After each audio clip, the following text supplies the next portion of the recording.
and when I got to the church that I was supposed to preach at, they told me that they didn't want me because I was a woman and that I had no place to preach there.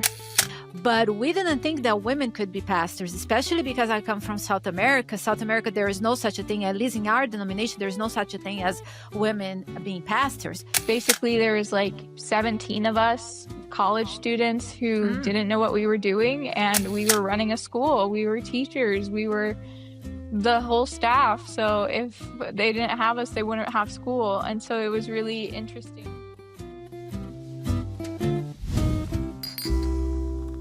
So I have a question for you. Have you ever been told that you do not belong in pastoral ministry? I've been told that a few times in my life so far. Mm. One of them being when I was going overseas to Africa as a on a mission trip to go do an evangelistic series. And when I got to the church that I was supposed to preach at, they told me that they didn't want me because I was a woman and that I had no place to preach there. Mm. So help me understand the context of what is happening, because usually when you're invited to speak at a church, they know who is coming to speak. What was the situation that they didn't know who was coming?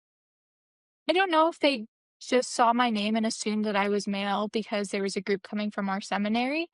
Oh, Um, so this is not something that you went by yourself. This is like a group of students. yeah, it was a group of us, so they divided us between the different churches, and so I don't know if there was an assumption that I was just male because I'm a pastor or whatever got lost in translation was there, so Yeah, and especially going to a place that may not be very familiar with English names, they could have thought that you were a man. So yeah, it does. I understand because my name is Chris. yeah. And it's so funny because I come to places and they go to my husband, "Hello, Pastor Chris." Yeah. Then I have to go, "Nah, that's me." Okay, so you went to Africa. And when you got there, they pretty much said, "Nope, we don't want you." What did you feel at this moment? I felt pretty disappointed because, I had gone all the way from the US ready to preach. I had my sermons ready and prepared, and I get there just to be told that I don't have a place there. So there was a lot of disappointment and discouragement that was happening, and I was just so distraught that I didn't get the chance to do what I felt like I was called there to do. I understand. That is heartbreaking. What happened next? What did you do then? So I eventually was able to go speak at a school for a week Mhm. of prayer, and that happened. And then during the last week of the evangelistic series, they did give me a church, so I was able to preach at a church Huh. and still talk. So the trip turned out all right, but the Yeah. beginning was really hard. And the church that you finally was able to preach, how did they receive you? They received me really well. They were very Yeah, kind people, very sweet, very excited to have a preacher visit them and everything. So that was awesome. that is good. That gives us a little hope that not every place is the same. And talking about not every place being the same, how about churches in the US? Because that's where you live. Do you think churches in the US are ready or open for female pastors? I think some places are ready and some places are open, but others aren't. I think it's a church by church basis because people have different beliefs and were raised differently and have different ideologies of what a woman can or should do in a church. And so even in the same like city, you can have three different churches and two of them be pro women in ministry and one of them be against it. So I think it varies on the US being ready for women in ministry. What do you think is the hardest part being a woman in ministry? I think one of the hardest parts is everyone questioning your call, Mm. because as a woman in ministry, I think you have to know your call in order to be able to pursue and be okay with all the comments and remarks you get. But having the call be questioned so often, it can be discouraging because you know that you've answered what God has called you to do, and you know that you're walking in the path that God has directed you on, but people are saying that you're not or that you're wrong for doing so. And so I think it's hard to be questioned all the time and not have the support from people around you. I 100% agree with you. Sometimes, family or my husband or even other workers, members, they see how much I work and how much I put in, and they said, "Oh, you're working too much. You're gonna be burned out." Or and I try to explain to them that the actual work doesn't make me tired. It's that what you just mentioned. It's when people are questioning your call, when people are working against you, and those like you went to Africa to serve a group of people that you went there to help them and they reject you. And I think that's what takes away the most the energy and the uh for me, I agree with you, is one of the hardest part. And I started already going straight into the struggles, but I want to go back a little because I haven't even introduced you yet. So this is my friend Kayla Goodman. She is a theologian. She's a student at seminary, aspiring to be a pastor. And first of all, I want to thank you for doing this with me. Yeah. And you're not only studying, but you have already been doing the work. We haven't met many times or stopped to talk many times. But we have met in some of like pastors' meetings and youth and young adults meetings. So I have followed your work from far, and I have always admired. I always admire a young person that wants to serve God. For me, is the most beautiful thing in the world. So I really appreciate you taking the time to do this because this is my opportunity to get to know you a little better. So with that in mind, my other question that I have for you is, with all of the struggles that I believe maybe you already had an idea even before you choose to be a pastor. Why did you choose to become a pastor? I don't think it was a choice that I was very ecstatic about. I think it's Mm, something that I've tried to run from a lot of my life. For me, my call came in a lot of subtle ways at first because I think God had to get me through the door before I could say yes to actual pastoral ministry. I started out undergrad with a double major in elementary education and religion because I mm, wanted to be a summer camp director, because summer camp is where I found God, and I wanted to be able to work with young people and this like help them with their decision to follow Christ and help them with whatever they were going through, and doing that through summer camp seemed like the best option. And so I was very adamant that that is what I was going to do.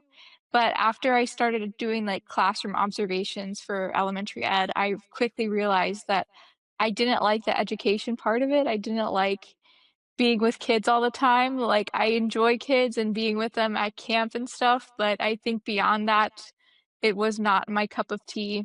And so I realized, okay, maybe this isn't for me. And so through a lot of prayer and um, mentorship, I decided to switch over to do theology. And even at that point, I was still very against the idea of becoming a pastor. And what really changed me was when I went over to Micronesia, to the island of Pohnpei, mm. as a student missionary, and I was the 12th grade Bible teacher, the school's chaplain, and the associate pastor for the island. And so I did a lot of work, wore a lot of hats, was exhausted a lot of the time, but was also so energized because I was doing what I feel like I was called to do. And so I think that kind of changed my perspective on like, oh, I could actually do this ministry thing. And so when I got back, I still had 2 more years of undergrad, and I started part-time pastoring while I was finishing up my degree, and I enjoyed it very much. I was still hesitant to be called a pastor. You can ask my mentors, because I was very much like, "No, you can just call me Kayla." And they're like, "No, you're literally in a pastor role. We're gonna call you Pastor Kayla."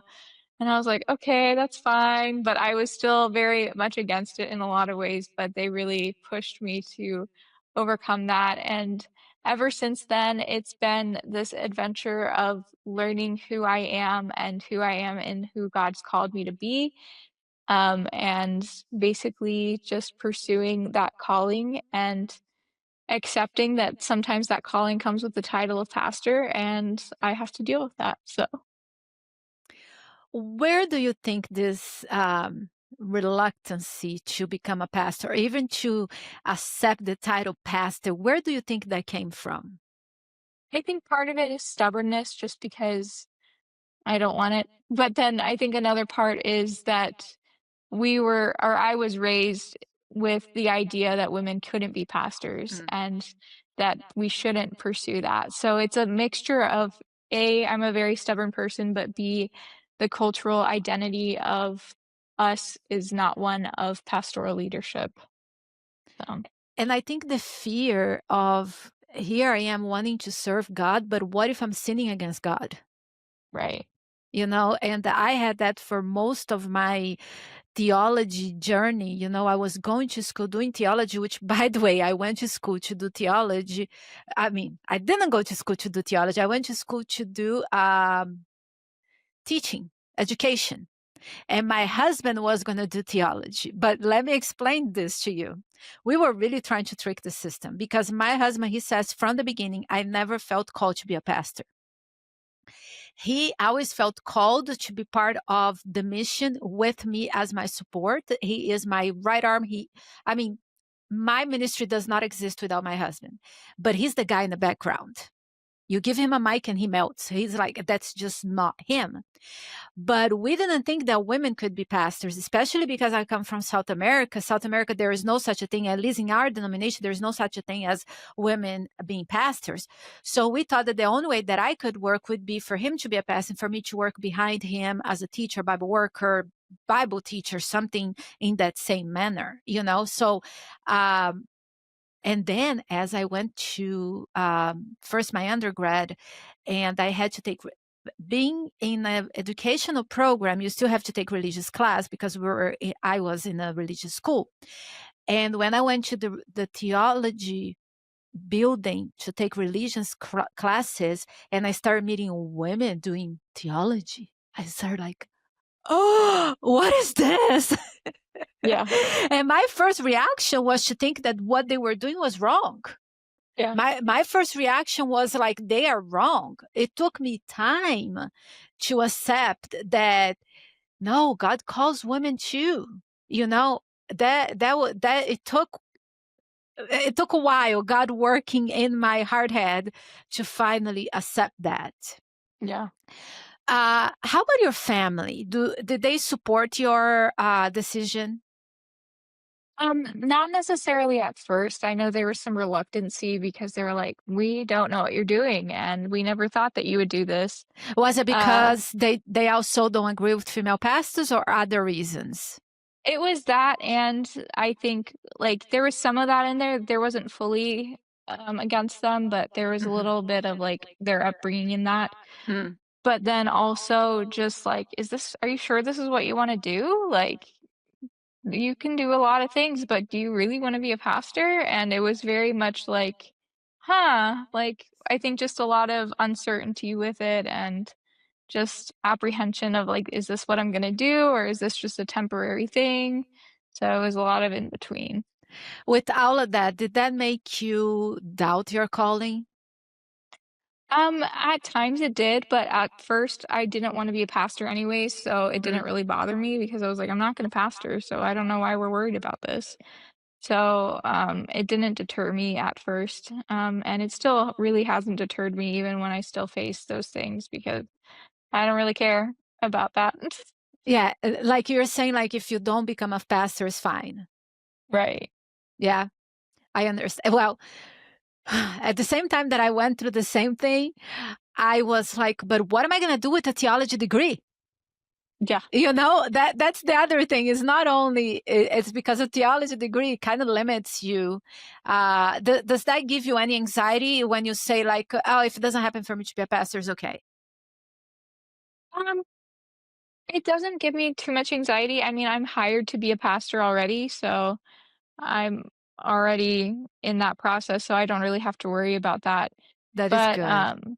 I think that there is apprehension that that might not work out for me or things might not happen, but I thankfully have the security of knowing that I have a job and a position that I'll go to when I'm done with my degree here. Oh, I'm so glad. I am so glad when I hear my fellow young female pastors that actually have a call, have a place to go, and don't have to be suffering with that anxiety.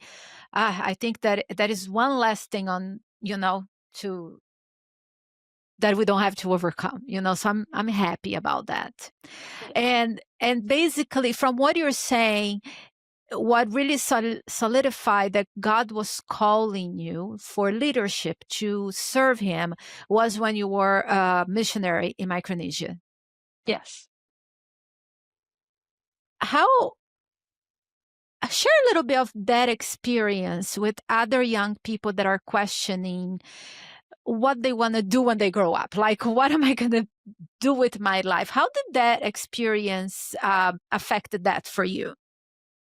So I think there's so much value in having the opportunity to do a gap year of some sort. So for me, my gap year was in service. So served as a student missionary. I know people who go and study abroad and take the time to go travel, and that's amazing too if you have the financial means and the opportunity to do that. Well in support of going into different cultures, going to different places, and learning different things. And I think for me, mine being a service year was a really foundational opportunity for me to be able to work alongside a lot of young people. We were basically there was like 17 of us college students who Mm, didn't know what we were doing, and we were running a school. We were teachers. We were the whole staff. So if they didn't have us, they wouldn't have school. And so it was really interesting because we all got to try out essentially different jobs. And it's not like we were doing it forever. We were just committed to a year. So I think you can do a lot of things for just a year of your life that doesn't require a lifelong commitment. So I had friends who went into that year who were like, I think I'm going to teach. And who came out of that year of absolutely not. I will never teach again. And then some who were like, I don't know if I want to teach. And then coming out of that, you're like, this is my calling. I'm going to teach forever. And so it's really cool to see the just transformation throughout the year of like, whether you love it or whether you hate it, just where you're going to end up. And if it's what has like what fits, what works, or if it's something that doesn't fit and doesn't work, and just accepting whatever that's going to be. So, this is a very good segue for the next part of what I wanted to talk to you, because you said that so you're a bunch of college students, young people, and you were basically running the school. yes. Where the majority of the churches here, you have to be at least 50 before you can do anything. So what do you think is the difference between other countries, other places and here? What do you think happens here that in the US is so hard for the young people to have opportunities like that? I think in the US, we get so stuck in our ways and our culture and our tradition and what we're used to, so that there's not an opportunity to be able to work with each other well and to serve each other well in the sense of intercultural, intergenerational relationships. So I think that there's a lot of messing around with staying true to the different beliefs and the different things that we've held near to our hearts versus working with people and allowing young people to have a chance in the church, a chance to fail in the church, because I think we're so focused on the outward appearance, we oftentimes don't let opportunity for people to come and fail. And I think that that's really important to have. That actually, when I do some of my training seminars that I do on growing together, that's one of the things that I mention, that we have to create a safe space that is okay for a young person to make mistakes. And sometimes the leadership get that wrong. They think that I'm telling them, hey, it's okay for them to sin. And I'm not saying that, even though I do think we are all sinners and we need to understand we are going to continue sinning, not that we enjoy sinning or approving of sin or supporting sin. But I'm talking about give a safe space that is okay for them to do something wrong, making mistakes, and then the older generation to have the opportunity to guide them, to mentor them. But instead of that, we create a space that either you're perfect or don't even come here because we're definitely going to judge you. And that just pushes young people away. What do you think is the what churches often get wrong about young adults? I think that they think at times that we're not interested, that we don't wanna be a part of the community, that we're too set in our ways to do things, that we're not necessarily wanting to be involved. I think those are some of the major things that churches tend to get wrong about young people. How about what I hear the most, and including in a video that I made that I put on there, I do these interviews, and one of the young ladies said, "Young people are on fire for God." And wow, the comments, they were like, "No, they're not. They don't care for God. They're not interested. They're just selfish. They just care about themselves." What do you think about that? I think that there is it's a yes and. Mhm. Um, so basically, I think that when you think young people are self-absorbed, I don't think they're self-absorbed. I think that they actually have boundaries and have a way of living that's different than other generations before. So they're gonna do things differently and act differently and stand up differently, and that's standing up for what they believe in a lot of ways. And so I think that that is something that helps to ostracize young adults from the church, but at the same time, they're very much advocates for what they believe in, and they fight so hard for what they believe in, and so I think that young people are on fire for God, and at the same time, it can seem like they're being distant and pushing away from the church because they're not necessarily willing to do church in the way that church has always been done. Yes, and I think that's the next part that we need to get into a little more details. What do you think the older generation needs to understand on how church can look like for a young person? I think that they need to be open for different types of community and what community looks like.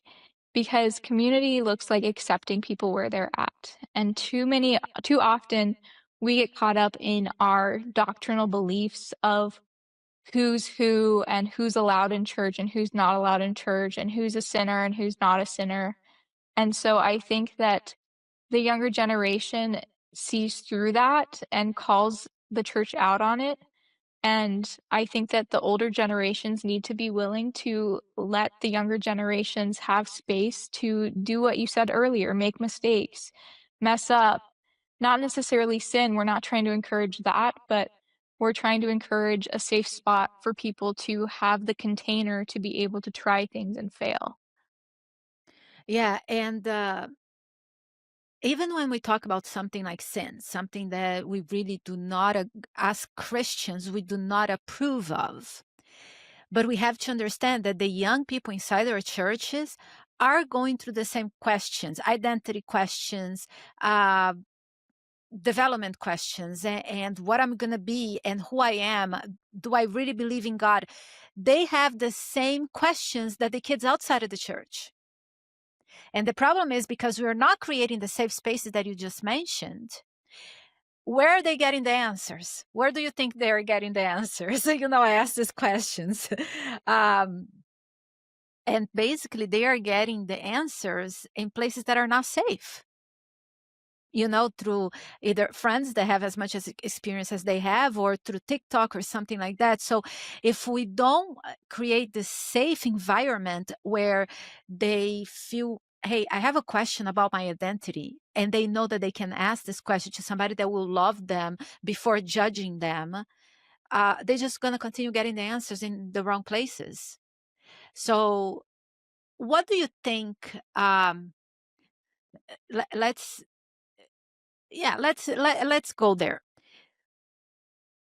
What do you think a safe place, more like in the practical side? It's easy for us to just say, we need to create a safe space. What does a safe space actually looks like? I think it looks like having older adults who are safe people to talk to. And what do I mean by safe people? I mean people who are not going to be too quick to offer judgment, who are going to be willing to listen and willing to sit through and walk with people through their things. And so I think creating a safe space, it is vital to have people who are willing to foster community and to foster a place where questions can be asked, things can be wrestled with, like a place where nothing is off topic necessarily, and they're willing to say that I don't know at times because they're honestly human and they don't always have the answers. And so I think creating a safe space is pivotal. The pivotal part of that is to have like a few willing people who are going to be okay with not having all the answers, being asked the hard questions, and being willing to journey with people. You touched on something. How important do you think, let's say for you, how important it is for you to hear from a older person? I don't know about that. You know, being vulnerable, accepting that they don't know everything. How important it is that for a young person for you? I think for me and most of my generation, we can agree that authenticity is a really high on our radar. And so if someone acts like they have all the answers for everything, their credibility has automatically gone down in my book.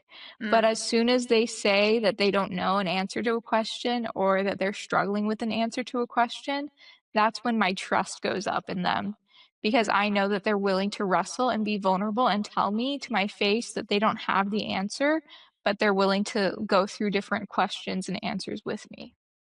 That is so incredible. Like, one of the things that I always share with in leadership trainings is that the values change according to the generations and the culture at the time. And that is exactly what I've been noticing. That the Gen X and older, I hate to put like a label because, to be honest with you, you're going to find a Gen X like myself that I get along much more with the younger generation than the older generation because I think more like them. So we are making some kind of generalization here, but understanding that people are different everywhere. But let's say the people that have usually an older culture mentality, their high value is saving face. So showing what you just mentioned right now, like saying, I don't know, being transparent, being vulnerable, for the older generation, that's weakness. But for the younger generation, that is strength. Am I right? Yeah.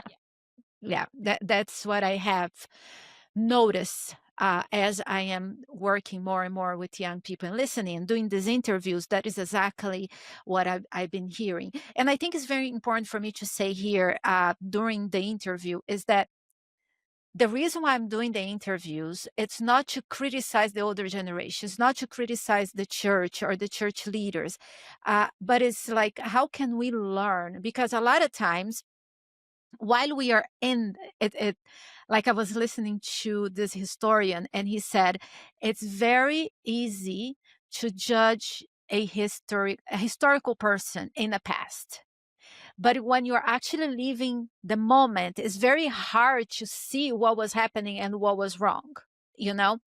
So the same thing happens to us right now. We're making history, we are living the life, and we are in the church, we're doing the best. I believe the hearts of both generations are in doing what is right, in following God. So honestly, when I say, oh, the older generation don't understand, oh, the older generation this or that, I wanted to say from the bottom of my heart, by the way, I am the older generation, even though I feel like I'm the younger generation, I am the older generation. So the same way that I have my heart that I wanted to help the younger generation, I know the majority of the people in our churches have that same heart. So the idea here is not to criticize one or another generation, but is to help the generations understand each other, the values for the different generation, and why they act the way that they act is because of the different values that they have.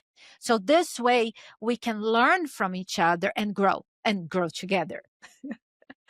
So with all of this in mind, I want you to imagine with me. Imagine that you graduated and you're going to work and you're given the task to plant a church. And now I want you to dream the church that would look like this safe place that young people would love to be part of it. I think the church would be a place that the foundational parts of it would be about loving God and loving people, Mm, being an advocate for people. And I know that can get even political within the context of the church, of the sense of how do we love all people because we believe that certain parts mhm, of people are living in sin and things like that. So I think that that's a very complicated answer to a question because in order to have that foundation being loving God, loving people, it means loving all people where they're at and being accepting of that. And I think that automatically starts to make it a safer space because if all people are accepted, then we can answer that question of we're loving people. Do we support what all the decisions that all people make? No. But are we supposed to love all of them? Yes, that's our call as Christians to do. And so I think a church that just embodies that ideology of loving God and loving people and choosing to have intergenerational relationships. So co-mentorship, because mentorship doesn't just go one way, it goes the other way as well. You can learn from both ends of the spectrum on mentorship. And I think also just having a place where young people can be a part of the church and speak up their mind and have their voices heard. yes, absolutely. Yeah, one of the things that you just touched right there is like love people means love our people. And that is one of the difficult parts to help people understand that because I love them doesn't mean that I support what they're doing wrong. If they're living in sin, I still gonna love them because I don't have the right to control and manipulate. And there's no way I can change somebody else. We can only change ourselves. The difference is, it's just like God. God is so patient with us.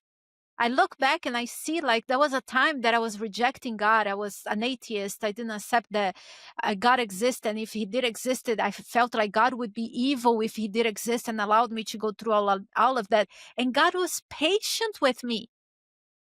So I think we need to understand that we are not God. We are here to be God's tools, God's uh, arms and hands to reach people, to love them, and allow the Holy Spirit to change what they need to change. And I think the fear that most church leaders and churches are afraid is that if we love them when they're sinning, they're going to think that they can continue sinning. And if I'm hearing you right, that's not what you're saying, right? Right, So that is something that we need to learn how to separate those two things. And I have had experiences that because I love the person unconditionally, this person later on came to me and said, I stopped doing such and such. I changed my life because you accepted me. So it can go both ways. She could continue just comfortably living in sin, but I don't think that when you're honestly seeking God, God is going to leave you where you are. You know, he loves you so much that he will accept you exactly how you are, but he's going to help you, take you to what is best for you, and he knows what is best for you, not us. right. what what is something that gives you hope about the future of the church? I think that looking at this next generation coming in, because even though we're talking about young people and I'm a young person, we're going to become the old people pretty soon as well. So watching these young kids and seeing their hearts for Jesus is so beautiful. I had, when I was pastoring in Texas, I had this little girl. She was one of the girls I baptized. She came up to me and was like, Pastor Kayla, like one day I want to be a pastor just like you. And that just melts your heart. And there's nothing that beats that because you've been an example for someone else and they want to emanate that and ultimately emanate Jesus, not emanate me, but I think that that is a beautiful, beautiful thing. And so I think that seeing that God is planting seeds in this generation's heart already for the future leaders of our church is a beautiful thing to see because you wonder who's going to come after you. And I think that that's amazing to see. Yes, that is one of the most wonderful things to see. What do you have to say as a female pastor? I mean, a student, almost a pastor, when you have other young ladies, just like that one, telling you that one day she wants to be a pastor, knowing the struggles, knowing that it's hard, or even a young person, a young lady that is going through these struggles, kind of like you did when you were in Africa. What do you have to say for these people? I would say don't question your call and that your pastoral ministry is valid. Um, it's easy to get caught up in the question of like, am I doing this and is this right? And is this where God's called me? I think that unless you can confidently do something else without the conscience of feeling like you need to be in ministry, then go do that other thing. But if you need to be in ministry, like God's going to call you to that. And then also, people are going to say, oh, you're not necessarily a pastor, you're not a pastor yet, but anything you're doing is pastoral ministry and you are a pastor, and that story is valid. And so I think not minimizing their calling and not minimizing the name of who they are, because I'll go and speak some places and they're still hesitant to call me pastor when I am a pastor. And so I think that there is that difficulty of knowing that people are going to question your call, but you shouldn't question your own call because God has called you there for a purpose and for a reason. And let me correct myself because I said almost a pastor, but I forgot you've been working as a pastor already. It's because I think of student and you kind of like label student, you know, but you've Yes. been working as a pastor already. So you are a pastor, Pastor Kyla. Thank you. Yes, absolutely. And I do agree with you. There was, while I was going to school, and in the huge doubt that I had, should I be a pastor? Should I not be a pastor? Am I sinning against God? What I'm doing? One day I was talking to a good friend of mine, and it's this kind of conversation, kind of like what we're having right now, you know, that that sometimes help things make more clear to us. And it was me, my husband, and this friend of ours. And I was like, well, sometimes I just question if this is really a call from God or if it's just me wanting to do this, like it's my desire, not God's desire. And he looked at me right in the face and he's like, do you understand that without God, there is nothing really good in us? And if this idea of wanting to serve God, what else would it be if it didn't come from God? And I never really stopped to think that way. You know, I always think that maybe it's me. I just wanted to show off. But then once you start working as a pastor and you see that the showing off is very little to the work that we do, and I start realizing that, yes, this was absolutely 100% God's call. And also, I heard a young man that he came to his father questioning if he should be a pastor, if he should not be a pastor. And then his father was like, try to not be a pastor and see what happens. So, and pretty much the father was teaching him that if you try to not do this and you can't, that is pretty much telling you that this is really God's plan for you. This is God's call for you. And when he said that, when he shared that with me, I was like, man, I've been trying not to be a pastor for like 10 years Yeah. because this will happen, you know? Thank you so much, Kyla. This conversation is very inspiring, and it's so good because we don't have enough female pastors to share our experiences. So that's one of the reasons I wanted to do this. I wanted to have something that other female pastors that feel called by God can see that it is a struggle. I'm not gonna lie. I'm not gonna say, oh, it's gonna be breezy, it's gonna be beautiful, nothing, because we know that's not the reality. But if this is really your call, God's gonna give you the strength, and that's what I want people to know. Anything else that you like to share? Not really, but thanks for having me on. I've enjoyed this conversation. Thank you so much for taking the time to be with me, and I hope I see you at some point soon.